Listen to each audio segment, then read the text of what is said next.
Equality എന്ന് പറയും. അതായത് ലിംഗസമത്വം. ഇപ്പോൾ സ്വതവേ മന്ത്രങ്ങളും തന്ത്രങ്ങളും ഒക്കെ തന്നെ അധികവും പുരുഷന്മാരാണ് ചെയ്യാതെ ബ്രാഹ്മണരാണ് ചെയ്യുക. അപ്പൊ നമ്മൾ അതേ നമ്മൾ മാറ്റുന്നു, ആ ക്രമേണം അതാണ് മാറ്റുന്നു. അതിലൊരു കോമൺ ഘടനയിൽ നിന്നുകൊണ്ട് ഈ പറഞ്ഞ ആർക്കും ഇതിനോട് താല്പര്യമുള്ള ആർക്കും വന്നിട്ട് വൈദികമായിട്ട് ഈ വിധിപ്രകാരം അത് ചെയ്യാം. പ്രായഭേദമില്ല, ലിംഗഭേദമില്ല, ജാതിഭേദമില്ല, ആർക്ക് വേണമെങ്കിൽ അത് ചെയ്ത് ഈ ഒരു ആത്മശാക്തീകരണം നടത്താം. കാരണം പ്രകൃതിയിൽ മനുഷ്യൻ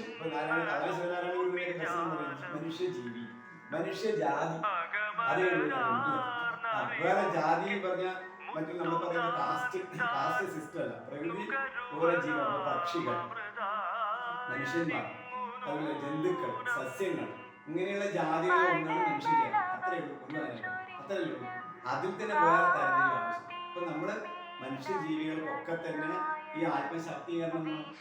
കാരണം ഈ ദുഷ്കൃതങ്ങളെല്ലാവരും എല്ലാ മനുഷ്യരും ഞാനും ജാതി മതം നോക്കിയിട്ടല്ല. അപ്പോ യഥാർത്ഥത്തിലുള്ള മനുഷ്യനായി ജീവിക്കുമ്പോഴാണ് അയാളെ പൗരനാണ്. അപ്പൊ അതുവരെ നമ്മുടെ പ്രജയാണ്. പ്രജ പറഞ്ഞ രാജഭരണകാലത്തുള്ള ജനങ്ങളാണ്.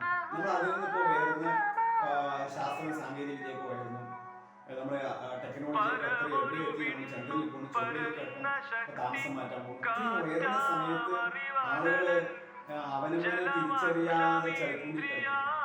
ശാസ്ത്രവും സാങ്കേതിക വിദ്യയും മനുഷ്യനെ എല്ലാം ഒരു അതിൽ തന്നെ ഒരു വിഭാഗം ഉയരുകയും അല്ലാത്തവരെ ഒന്നും കിട്ടാതെ താഴുകയും ചെയ്യുന്നത് അപ്പോൾ ആ ഒരു ബോധം ഉണ്ടാകണമെങ്കിൽ ഈ പറഞ്ഞതുപോലെ നമുക്ക് സഹായിക്കുന്ന പാരമ്പര്യ രീതിയാണ് ഈ അതുകൊണ്ടാണ് നമ്മൾ വേർതിരിക്കുന്നുണ്ട്. ഏതെങ്കിലും ഒരു വിഭാഗത്തിന് മാത്രമായിട്ടോ, അതാണ് നമ്മുടെ മീഡിയേറ്ററേ ഇല്ല, ആചാര്യന്മാരേ ഇല്ല. അതിനുവേണ്ടി നമ്മൾ എല്ലാവരും ആചാര്യന്മാരുണ്ട്. പരസ്പരം പറയുകയും മനസ്സിലാക്കുകയും അത് ചെയ്യുകയും അതിന്റെ ആത്മസംതൃപ്തി സ്വയം നേടുകയും ചെയ്യും. ഒരു ദിവസം കൊണ്ടോ അല്ലെങ്കിൽ ഒരു മണിക്കൂർ കൊണ്ടോ അല്ല, അത് നമ്മൾ ഒരു ദിവസം 4 ദിവസമൊക്കെ ഇരിക്കുന്നത് അതിലൊരു ബേസിക് കോഴ്സ് ഉണ്ട്. പിന്നീട് ഇത് സാധനയായിട്ട് അതുപോലെ ഒരു ബാലിക ബാലന്മാര് ഉൾപ്പെടുന്ന ചേച്ചി പറഞ്ഞ വയസ്സായവർക്ക് ആത്മീയമായിട്ട് ആളുകൾ അങ്ങനെ പറയുള്ളൂ. വയസ്സായ ആത്മീയ രംഗത്തേക്ക് അങ്ങനെയല്ല. കുട്ടികളെ സംബന്ധിച്ചിടത്തോളം അവരുടെ ഗ്രോത്ത് ആൻഡ് ഡെവലപ്മെന്റ്, അവരുടെ മാനസികവും ശാരീരികവും ആത്മീയമായിട്ടുള്ള വികാസങ്ങൾ ഒക്കെ ഉണ്ടാകും 18 വയസ്സ് വരെ. 100% 5 വയസ്സ് മുതൽ 18 വയസ്സ് വരെയുള്ള വിദ്യാർത്ഥികൾ നിർബന്ധമായി ഇത് ചെയ്താൽ അതിന് മാറ്റുന്നു. നമ്മളെ ലോകം മുഴുവൻ മാറ്റാനോ അല്ലെങ്കിൽ ഒരു വലിയ ഒരു ഉടനെ തന്നെ ഒരു IAS സൃഷ്ടിക്കാൻ അതൊന്നല്ല ഉദ്ദേശിക്കുന്നത്. അത് നമുക്ക് അങ്ങനെ സാധിക്കില്ല, അതല്ല ഉദ്ദേശിക്കുന്നത്. പക്ഷെ ഏറ്റവും മികച്ച ഒരു പൗരൻ, നല്ല ഒരു പൗരനെ വാർത്തെടുക്കാൻ പറ്റുന്ന മാനുഷികമായിട്ടുള്ള ഗുണങ്ങൾ, ആ ധർമ്മബോധം, ജീവിതബോധം, അതിന് വാല്യൂസ്, മൂല്യങ്ങൾ. ഇപ്പോൾ നമ്മളിപ്പോൾ വയസ്സായ ആൾക്കാർ ആദരിക്കണം എന്ന് പറയുന്നത് തലമുറ എന്തോ ഒരു അത്ഭുതം പോലെയാണ്. നമ്മൾ പറയുന്നവര് ഇപ്പോൾ എന്തോ ഒരു അബദ്ധം പറഞ്ഞ പോലെയാണ്. പക്ഷെ അതൊരു വാല്യൂ ആണ്. നമ്മൾ സമൂഹം അംഗീകരിച്ചിട്ടാണ് വയസ്സായ ആളുകളെ അവരെ നോക്കണം, അവരെ ആദരിക്കണം. ഈ ഒരു മൂല്യം ഇല്ലെങ്കിൽ പിന്നെ നമ്മൾ ജീവിതത്തിൽ എന്ത് നേടിയിട്ടുണ്ടാവും. അപ്പൊ ഇങ്ങനെയുള്ള മൂല്യബോധമുള്ള ഒരു തലമുറ വരണമെങ്കിൽ തീർച്ചയായിട്ടും വിദ്യാർത്ഥികൾക്ക് പ്രാധാന്യം. അപ്പൊ അതാണ് ബ്രഹ്മചാരികൾ ബ്രഹ്മചാരികളുടെ അവസ്ഥ. അപ്പൊ അത് കഴിഞ്ഞാൽ നമ്മുടെ യൗവനത്തിലേക്ക് കടന്നു. ഇപ്പോ ഗൃഹസ്ഥാശ്രമികളുണ്ട്. അപ്പൊ തിരുക്കുറളൊക്കെ പറയുന്നത് ലോകത്തെ ഏറ്റവും പ്രധാനപ്പെട്ട ആശ്രമം ഗൃഹസ്ഥാശ്രമമാണ്. ഇങ്ങനെ അവര് ദാമ്പത്യ ജീവിതത്തിലേക്ക് കടക്കുന്ന അവസ്ഥയിലേക്ക്, വിദ്യാർത്ഥി ജീവിതത്തിന് ശേഷം ദാമ്പത്യ ജീവിതത്തിൽ കടന്നു കഴിഞ്ഞാൽ അവരിലൂടെ പുതിയ തലമുറകൾ ഉണ്ടാകുമ്പോൾ അവർ നല്ല തലമുറകളാണ്. അപ്പൊ അവർക്കും ഇതിൽ പങ്കെടുക്കാം. അപ്പൊ ഒരു ആത്മശാക്തീകരണം വരുന്നതോടുകൂടിയിട്ട് നല്ല സുപ്രജകൾ, ഈ നല്ല പൗരന്മാരും ഉണ്ടാവണമെങ്കിൽ ഈ പറഞ്ഞ പോലെയുള്ള ഈ യുവാക്കളും യുവതികളും ഒക്കെ ഒരു അച്ഛനമ്മമാരാവുന്ന സമയത്ത് അതനുസരിച്ചുള്ള സന്താനങ്ങൾ ഉണ്ടായെങ്കിലല്ലേ ഈ ലോകം നിൽക്കുന്നത്. അപ്പൊ അവർക്കും പറ്റും. അപ്പൊ വിദ്യാർത്ഥികളായിട്ട് ബ്രഹ്മചര്യം എന്നുള്ള അവസ്ഥയിലുള്ള അവർക്കും പറ്റും. ഇനി രണ്ടാമത്തത് ഗൃഹസ്ഥാശ്രമികളായിട്ട്, ഇനി മൂന്നാമത്തെ ഘട്ടം വാനപ്രസ്ഥം സന്യാസം. ഇപ്പൊ വാനപ്രസ്ഥികളായിട്ടുള്ള ആൾക്കാർ ഗൃഹസ്ഥാശ്രമം കഴിഞ്ഞ് ഇപ്പൊ പേരക്കുട്ടികളൊക്കെ ആയി അങ്ങനെ പലയിടത്തും കാട്ടിപ്പോയിരിക്കുന്ന അർത്ഥത്തിലല്ല, ഈ ലൗകികമായിട്ടുള്ള ഉത്തരവാദിത്തങ്ങളും മറ്റു കാര്യങ്ങളൊക്കെ നമ്മളെ പിന്നാലെ ഏൽപ്പിച്ച് കുറച്ച് സ്വസ്ഥമായി ഇരിക്കുന്നവർക്ക് എന്താ വേണ്ടത്? ഈ പറഞ്ഞ ദുരിതങ്ങളൊക്കെ മാറി മനസ്സിനും ശരീരത്തിനും വാർദ്ധക്യത്തെ നമ്മൾ സ്വീകരിക്കുക. അദ്ദേഹത്തെ സ്വീകരിക്കാൻ പറ്റുന്ന രീതിയിൽ നമ്മുടെ മൈൻഡ് സെറ്റപ്പ് മാറ്റി, അല്ലെങ്കിൽ അയ്യോ അറിയാത്ത കാര്യമുണ്ടോ. അപ്പൊ ആ മാനസികമായിട്ട് വാനപ്രസ്ഥത്തിലേക്ക് പോകുന്ന ഈ റിട്ടയർമെന്റ് ലൈഫിലേക്ക് പോകുന്ന ആൾക്കാർ നമ്മുടെ യൗവനവും നമ്മുടെ സ്വത്തും നമ്മുടെ അറിവും ഇതൊക്കെ നമ്മൾ ട്രാൻസ്ഫർ ചെയ്യും, എന്നിട്ടാണ് നമ്മൾ കടന്നു പോകുന്നത്. അപ്പോൾ ആ സുഗമമായിട്ടുള്ള നമ്മളൊരു മാറ്റത്തിന് ഈ ഗായത്രി ജപം ശക്തിയായിട്ട് സഹായിക്കും. ഇനി പരമമായിട്ടുള്ളതാണ് ലാസ്റ്റ് സന്യാസം. അങ്ങനെ വളരെ അപൂർവ ആൾക്കാരെ ഉള്ളൂ. ഈ ബ്രഹ്മചര്യം അതുപോലെ തന്നെ ഗൃഹസ്ഥാശ്രമം വാനപ്രസ്ഥം വഴി സന്യാസത്തിൽ എത്തുക എന്ന് പറഞ്ഞാൽ അങ്ങനെ പരമ പദമാണ് ഈ സന്യാസം. ഇപ്പോൾ അവര് വാനപ്രസ്ഥത്തിന് ആൾക്കാർക്ക് കാട്ടിലേക്ക് കയറി പോകുന്നത് പുരാണങ്ങളിൽ കാണുന്നുണ്ട്. അതൊരു പുലി പിടിക്കുമെന്നോ അല്ലെങ്കിൽ രാഷ്ട്രീയം പിടിക്കുന്നോ അല്ലെങ്കിൽ കഴിവ് പിടിക്കുന്നോ പിടിച്ചാൽ ഭക്ഷണമായ ആളാണ്. അല്ലാതെ എന്റെ പുലി പിടിച്ച ശേഷം ബാക്കി ഭക്ഷണം കൊണ്ടുപോയിട്ട് ഭാര്യപ്പുഴ കൊടുക്കണം, അങ്ങനെ കാട് കയറി പോകുന്നു കഴിയും. ചിലപ്പോ ഭക്ഷണമാവാം, ചിലപ്പോ പുലിക്കാവും, കടുവയ്ക്കാവും, ചിലപ്പോ തീർച്ചയായും. അത് പിന്നീടാണ് സന്യാസത്തിലേക്ക് പോകുന്ന ആൾക്കാർക്ക് വാസ്തവത്തില് അവര് ഗായത്രി പൂർണ്ണ ഗായത്രി ഉപാസകർ സന്യാസികൾ. അത് ഈ 3 ആശ്രമങ്ങളിലൂടെ എത്തുന്ന പരമപദമായിട്ട് സന്യാസം ആണ് ശരിക്കുള്ള യഥാർത്ഥ കൺസെപ്റ്റ്. അല്ലാത്ത ആൾക്കാർ നേരിട്ട് സന്യാസം സ്വീകരിക്കുന്നവരുണ്ട്.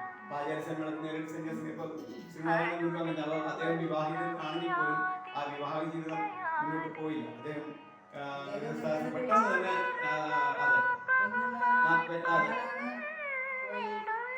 താലി കെട്ടിക്കൊണ്ടുവരികയൊക്കെ ചെയ്തു. അത്രേ ഉള്ളൂ. അപ്പൊ അത് ഗൃഹസ്ഥാശ്രമത്തിലേക്ക് വന്നിട്ടില്ല. അപ്പൊ ഇങ്ങനെ ഏത് പ്രായക്കാർക്കും സ്വീകരിക്കാൻ പറ്റുന്ന ഒരു സെൽഫ് എംപവർമെന്റ് ആണ്. അപ്പോഴാണ്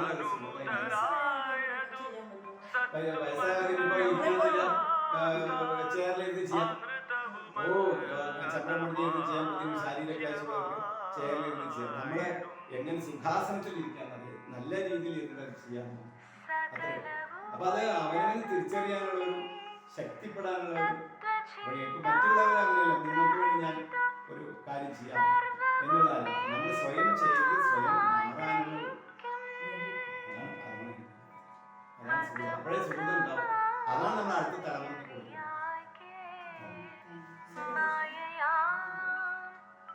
അപ്പൊ നമുക്ക് കുറച്ചും കൂടി വിപുലമായിട്ട് കൂടുതൽ ചിന്തകളായിട്ട് വീണ്ടും വരാം. അതിന് സുഹൃതഹോമം ചെയ്ത ജ്യോതിഷപ്രകാരം സുഹൃതഹോമം ചെയ്ത എങ്ങനെ ചോദ്യം. അതിനിപ്പോ ഈ ജ്യോതിഷത്തിന്റെ ഒരു നിയമം അനുസരിച്ചിട്ട് 12 ഭാവങ്ങളുണ്ട്. ഈ 12 ഭാവങ്ങളെ കൊണ്ട് ചിന്തിക്കും.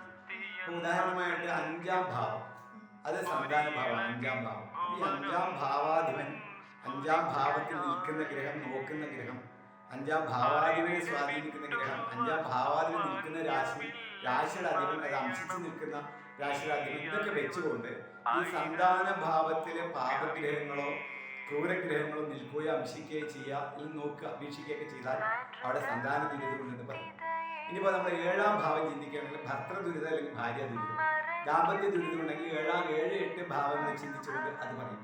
ഇനിയിപ്പോൾ പിതൃദുരിതം എന്നുവെച്ചാൽ മരിച്ചുപോയിട്ടുള്ള ആൾക്കാർക്ക് വേണ്ടത്ര ഗതിയിട്ടില്ലെങ്കിൽ അത് പിതൃദുരിതാണെങ്കിൽ 9-ാം ഭാവം കൊണ്ട് സൂര്യനെ കൊണ്ട് ചിന്തിക്കും. മാതൃദുരിതാണെങ്കിൽ 4-ാം ഭാവം കൊണ്ട് ചിന്തിക്കും, ചന്ദ്രനെ കൊണ്ട് ചിന്തിക്കും. അല്ല സഹോദര ദുരിതാണെങ്കിൽ ചൊവ്വയെ കൂടി ചിന്തിക്കും, 3-ാം ഭാവം കൊണ്ട് ചിന്തിക്കും. ഇങ്ങനെ ജ്യോതിഷം ഒരു യൂണിറ്റ് ആയിട്ട് കുടുംബത്തെ ഒരു യൂണിറ്റ് ആയി വെക്കരുത്. അച്ഛൻ, അമ്മ, മക്കള്, അമ്മ മാതുലൻ. ഇപ്പൊ ബുധനെ കൊണ്ട് മാതുലനെ ചിന്തിക്കാം, അമ്മ അതുപോലെ അച്ഛൻ്റെ അച്ഛൻ, അങ്ങനെ ആ ഒരു തലമുറ, നമ്മുടെ അമ്മ ആ തലമുറ. അങ്ങനെ ഒരു ജ്യോതിഷം ഒരു യൂണിറ്റ് ആയിട്ടൊക്കെ. ഇപ്പോ ഒരാളിപ്പോ രാജ്യയുടെ ദുരിതം എന്ന് പറഞ്ഞു കഴിഞ്ഞാൽ അത് സ്പെസിഫൈ ചെയ്യണം, ഏത് ദുരിതം, അതിൽ ഏത് ഭാഗത്തിലാണ് ഈ ദോഷങ്ങൾ നോക്കിയിട്ടാണ് ജ്യോതിഷി കബഡി വെച്ചിട്ടോ അല്ലെങ്കിൽ ജാതകത്തിലോ ദുരിതം. അതിൽ പ്രധാനം 12-ാം ഭാവം. 12-ാം ഭാവമാണ് ദുരിതഭാവം. അപ്പോൾ 1 മുതൽ 12 വരെ ഭാവങ്ങളാണ്. അതിൽ 12-ാം ഭാവം ദുരിതഭാവം. അപ്പൊ ആ ദുരിതഭാവത്തിൽ ഏത് ഗ്രഹം ഇന്നതാണ് ആ ദുരിതം എന്നുള്ള സൂചനകൾ ഉണ്ടാവും. അപ്പൊ അതനുസരിച്ച് അത് സന്താനത്തെ ആണോ, അതുപോലെ തന്നെ ദാമ്പത്യ ജീവിതത്തെയാണോ, അതുപോലെ പിതൃക്കളെയാണോ, അതുപോലെ ചിലവർക്ക് കർമ്മരംഗത്തായിരിക്കും, ജോലിയുടെ ദുരിതങ്ങളായിരിക്കും. അങ്ങനെ ഏത് ഭാഗത്താണോ, ഏത് ഭാവത്തിലാണോ, ഏത് ഭാഗത്താണോ അത് നോക്കിയിട്ടാണ് ദുരിതങ്ങളെ ഐഡന്റിഫൈ ചെയ്യുക. അതാണ് ഈ ജ്യോതിഷം സാധാരണ ചെയ്യുന്നത്. അതിന് ജ്യോതിഷത്തിൽ സിദ്ധാന്തങ്ങളുണ്ട്. ഇന്ന രീതിയിൽ വന്നാൽ ഈ പറഞ്ഞ ആത്മപിതൃകാരകോ സൂര്യ. അപ്പൊ അവനവനെയും സൂര്യനെയും ചിന്തിക്കുക, അവനവനെയും പിതാക്കളെയും ചിന്തിക്കുന്ന സൂര്യനെയാണ്. മനോമാതൃകാരക ചന്ദ്രൻ. അപ്പൊ ഈ മനോരോഗങ്ങൾ, ഈ മനോരോഗങ്ങളെ ചിന്തിക്കുന്നതൊക്കെ 5ാം ഭാവം ചന്ദ്രനുണ്ട്. ഈ ഡിപ്രഷനൊക്കെ ഉണ്ടല്ലോ. ഇപ്പൊ കൂടുതൽ ടെക്നോളജി വളരുന്ന ആളുകൾക്ക് ഡിപ്രഷൻ കൂടിക്കൊണ്ടിരിക്കുകയാണ്. അതിന് കാരണം ഈ അത് ഇത് നോക്കിയിട്ടാണ് കണ്ടിരിക്കുന്നത്. അപ്പൊ മനോമാതൃകാരക ചന്ദ്രൻ. അതുപോലെ സഹായ സഹോദരകാരക കുജ. ചൊവ്വ എന്ന ഗ്രഹത്തെ കൊണ്ട് സഹോദരങ്ങളെയും സഹായിക്കാൻ പറ്റുന്ന ആൾക്കാരെ പറ്റിയൊക്കെ ചിന്തിക്കും. അതുപോലെ തന്നെ വിദ്യാമാതുരകാരകനാണ് ബുധൻ. അതിന് പറഞ്ഞ അമ്മാവൻ. അതുപോലെ തന്നെ അപ്പൊ അച്ഛൻ അമ്മാവനല്ലേ. ഇപ്പൊ സന്താനം വ്യാഴം ബൃഹസ്പതിയാണ് സന്താനകാരകൻ. അത് ദുരിതത്തിലാണെങ്കിൽ സന്താന ദുരിതമുണ്ടാവും. അതുപോലെ 5ാം ഭാവാധിപൻ ദുരിതത്തിലാണെങ്കിലും 12ാം ഭാവാധിപൻ ദുരിതമുണ്ടാവും. അത് അപ്പൊ ആ സന്താന ദുരിതം. പിന്നെ അതുപോലെ തന്നെ ദേവബ്രാഹ്മണര് അങ്ങനെയുള്ള വിഭാഗപ്പെട്ട ഈ ഗുരുതക്കേടുകൾ പറയും. അതൊക്കെ വ്യാഴത്തെ കൊണ്ടിരിക്കുക. അതിൽ ശുക്രനെ കൊണ്ട് മകന കളത്രകാരകോ ശുക്ര. കളത്രകാരൻ വെച്ചാൽ ഭാര്യ അല്ലെങ്കിൽ ഭർത്താവ്, അങ്ങനെ ചിന്തിക്കാം.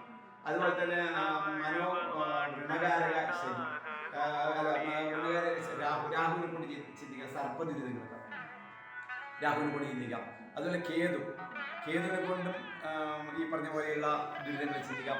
അപ്പം ആയുധങ്ങൾ, അതുപോലെ തന്നെ രാസവസ്തുക്കൾ, അങ്ങനെയുള്ളതിനെ പറ്റിയുള്ള ദുരിതങ്ങളെ പറ്റി, വിഷത്തെ പറ്റി ചിന്തിക്കുന്ന പോലെ തന്നെ അഗ്നേയ ഗ്രഹമായതുകൊണ്ട്.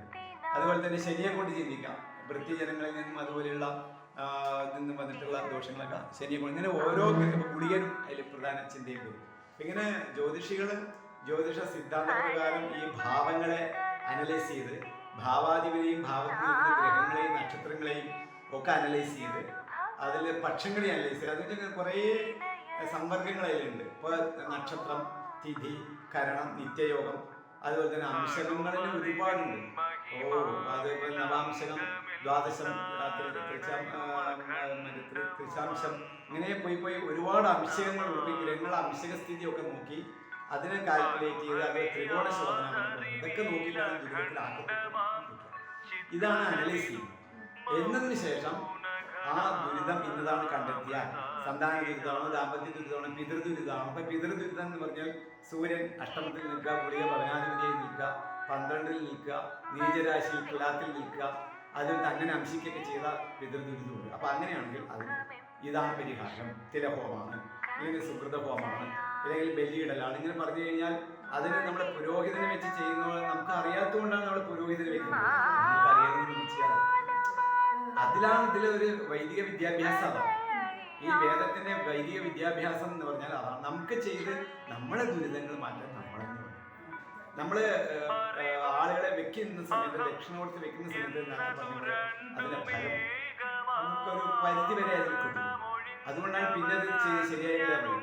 അപ്പൊ നമ്മളിപ്പോ ഒരു ഗണപതി ഹോമോ, മൃത്യുഞ്ജയ ഹോമോ അല്ലെങ്കിൽ ഭഗവതി സേവ ചെയ്യുന്ന പോലെയല്ല ഈ ദുരിതശാന്തിക്ക് ചെയ്യുന്നത്. സന്താന ദുരിതം, സന്താനങ്ങളില്ലാതെ പറഞ്ഞതിന് അതിന് ആചാര്യന്മാര് അത് മുട്ട പൊട്ടിക്കുന്നത് മുതൽ ഈ കുട്ടികളെ ഹനിക്കുന്നത് മുതൽ അങ്ങനെ ഒരുപാട് വിഷയങ്ങൾ. പക്ഷികളെ മുട്ടയില്ല, പല്ലിമുട്ട പൊട്ടിച്ചാലും ദോഷം. പല്ലിമുട്ട നമ്മൾ അടിച്ചു